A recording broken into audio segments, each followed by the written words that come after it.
What is going on? I am Cole and welcome back to my channel. For those of you who are new here, in this video I talk about my 5 most anticipated comics for each new comic book day. And in this video I'm going to be talking about New Comic Book Day, February 8th, 2023. So if you want to see what my picks are for this week's New Comic Book Day, make sure you stick through this intro. Most anticipated comic books. Most anticipated comic books from Cole. So I just recently got a comment about my intro. Somebody was very odd. They said that they liked originality and they liked funny, and they were going to continuously watch this video and give me a down sub until I changed the intro music. So if you hate this intro, let me know. But I really like it. I think it's fun. It is original, and my good buddy Dan Piercy over at D Piercy's Comics made it specifically for me. So I think that is pretty cool. But if you are here, you are most likely wanting to hear about these New Comic Book Day books. So the one thing I always like to lead with is that I use League of Comic Geeks. As you can see, it shows pretty much all the books that are coming out, and what you can do is you can add books to your pull list, add series to your pull list, and just see everything from each publisher. I know that some people recommend using sites like Preview, but because my shop is not set up through there, I cannot see like DC Books and some other indie publishers. Because of this, there are certain times when I might tell you a book that actually does not come out this week, so I apologize if I ever provide any misinformation, but it is only just due to how I'm gathering my information. Once again, the way that I like to do this is that each week I usually break up the number ones and then the ongoing comics. I usually bring a guest in between those two things, just so that I can get some fresh takes on books that maybe I'm not talking about. Sometimes I think the issue is that I only read so many books. Other people are going to read other books or be interested in other books. So I try to bring in more guests to help offset some of that and hopefully bring everyone new perspectives on books that maybe I am missed. But let's get into this first book. The first book is called Horror Number 1. This is from Boom Studios. I know that I've been kind of cold on Boom Studios, but lately I have been giving them a lot of love because I think they've been coming out with a lot more number ones for books that kind of fit things that I am interested in. This is coming from creative team Justin Jordan, the writer, artist Bram Revel, and so far I really dig this cover. It's kind of freaky, a little bit weird. So this book, kind of from what I can tell from the blurb, is that it is going to take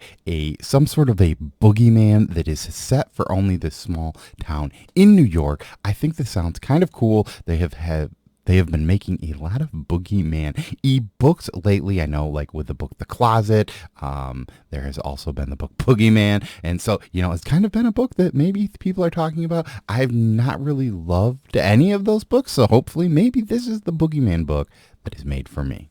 Next up, we have Monarch Number 1. This is from writer Rodney Barnes and artist Alex Linz. If you are unsure of Rodney Barnes, he has written things like Philadelphia. He also writes Nita Hall's Nightmare blog, which kind of is in that same world. He's also done some stuff like Mando. I think he's also wrote a Lando Calrissian book. So there's a lot of stuff that he's written from both, Marvel, indie. I think he's even done some DC work in the past. I know that he also created his own little universe in, I think that like Magnetic Press Kids line. I forget what it's called. But he's also worked on like HBO shows, like that Game Time one for the LA Lakers. And he's also worked on things like the Boondocks. So he is a star-studded writer and producer. I think that it is worth checking out a lot of his work because he is an awesome dude, and he is also great to his fans. He's one of those people that I know always responds on Twitter, even if you're not tagging him, which I think is very cool, and it's great to know that he's out there supporting the fans. But this is a new number 1 from him, so there is no way that I'm not going to check it out. We hit him on the Comic Burrito a while back. Maybe I'll have that up here. He is just a fun dude who's super nice and super gracious and just awesome to talk to. So I think for those reasons alone, this book is worth picking up. I know that Philadelphia is one of those books that, that number 1 goes for a little bit more money than a normal number 1 goes for. So, hey, even if you're kind of maybe in that speculation market, this could be a book worth picking up. And now it's that portion of the show where we're going to get into my guests. So I am going to bring them in. If you are not sure, this is Taylor Winder. He has his own channel. I'll have his stuff up here. He is an awesome dude. He reviews a lot of comics, and I think that we have a fairly similar taste, but also fairly not similar taste. There's certain books where, maybe he has very low that I actually really liked, or he has very high that I maybe didn't like. But usually most of the stuff we're pretty close on. I know, well, maybe I always try to remain positive, and maybe sometimes he is not so positive. It's still is all there, and I think that he's a channel worth checking out if you're into people reviewing comic books. What is up, Cole's Mustache Riders? That's what Cole's fans are called, right? I don't know, probably. Should be. Anyways, I'm Taylor. Hang on, I put my glasses on because I'm old. See? I'm Taylor. I'm old. I'm cranky. I review comics on Wednesdays. Cole's probably going to leave a link or do some editing or just bleep all this out. I'm not sure, whatever. But yeah, he was like, hey, can you recommend a comic? And I said, yeah, I guess. So here's my most anticipated comic for February 8th. What do we have here? I have to pull it up. I don't do this a whole lot because I don't anticipate things, because most things in life are disappointing failures, and then I'm just crushed. But if you don't want to be crushed, you should read Know Your Station #3. It's by Sarah Gailey, art by Liana Congas, and coloring by Rebecca Nalty. It's on a spaceship. It's sci-fi stuff. It's issue 3. First 2 should be easy enough to find if your LCS is not hot garbage. And it's got an unreliable narrator. There's drug use. There's a murder. Or there's not. Or there's an AI. It's all topical and relevant and stuff. And it's not a bad read. It's Boom Studios. I think I might have said it before. But yeah, that's my most anticipated book of the week. I will probably have a review of it on my channel. But I'm going to be traveling, and my access to my LCS is going to be a little bit wonky. So just look for it at some point. Or you can watch me talk about other beautiful comic books that I really, truly love. Like everything from Marvel, because they've never put out a bad book ever. That's all I've got. Bye, Cole's Mustache Riders. Ride on. Ride on. All right. Well, thank you, Taylor, and thank you for giving the people of this channel a name. So how do you guys feel about that? Should I start making Mustache Rider stickers for the fans of this show? You guys are here watching this video. If you like that name, let me know down below. If you think it's weird, also let me know. I'm not 100% sure that I'm into it, but if you guys love it, maybe we'll keep it. And now we're on to, similar to how Taylor had a book that is already going in a series, I'm going to bring in my first book that is not a #1, and that is going to be E-Ratic Recharge #4. This is coming out from AWA. This is from writer Kari Andrews, and he does all the art on that book too. This has been a pretty fun story, and if you don't know about E-Ratic, he is essentially a superhero that gets, I think, 10 minutes a day to use his powers, and he is also 15. So there is a little bit of teen drama in this book, but overall I've really been enjoying a lot of these books that are in the AWA superhero universe. This is one of those books where the art, I've said a lot, the art in AWA books is all usually fairly similar. This is one of the few exceptions.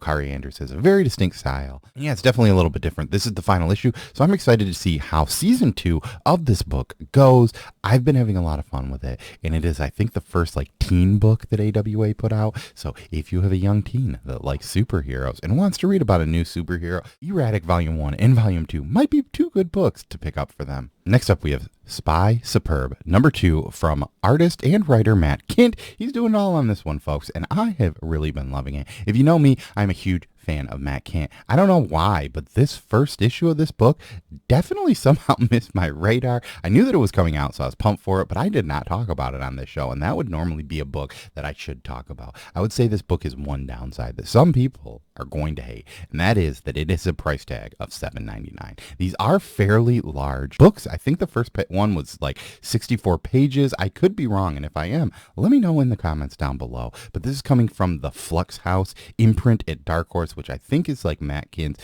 new little, spy thriller kind of thing. So I think that this book has been fun. It's just about a guy who's the perfect spy, but also maybe doesn't even realize that he is a spy at all. So I think this first issue was a ton of fun. I'm excited to see where this goes. I don't think that this is too long. I think it is only 3 issues. That being said, it does have that price tag of $7.99. So maybe it isn't the best book for everyone to pick up. The next book I'm going to bring up is definitely going to be for a different reason than you probably think it is.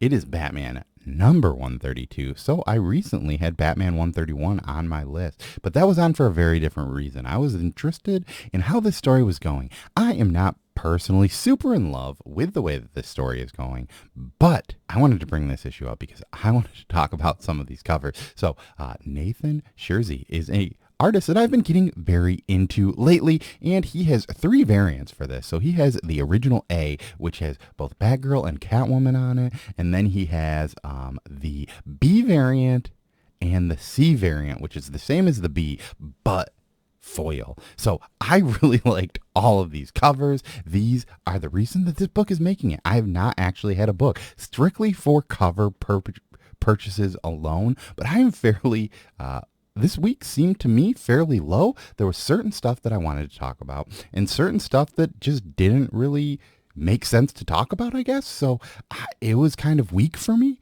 And that's why I'm talking about a cover, because this is a cover that I think is fantastic. I will have a link. I think this should be available from the 616 Comics, but I think it's also available on his website. So I'll probably have both of those down below if this is a cover that you want to grab. I do not think that this is something that you can get in stores unless your store buys variants from the 2 of those places. And I know I said that this is a light week, but there was one book that I did want to quick talk about again too, and that is going to be Love Everlasting Volume 1. This is from writer Tom King and artist Elsa Chartier. I think I said that right, but I probably didn't. So this is going to be a fun little romance book that is written by Tom King. I know that there was some sort of maybe a twist in this. I read the first 2 issues of this and I really, really loved it. I had a lot of fun with it. You know, it's weird that I would say that a romance book would be something that I'd be interested in, but I think this is going to be a cool trade, and I'm letting you know because this Tuesday, Blake and I will be reading this book. So if you are interested in that book at all, make sure that you're there for the live.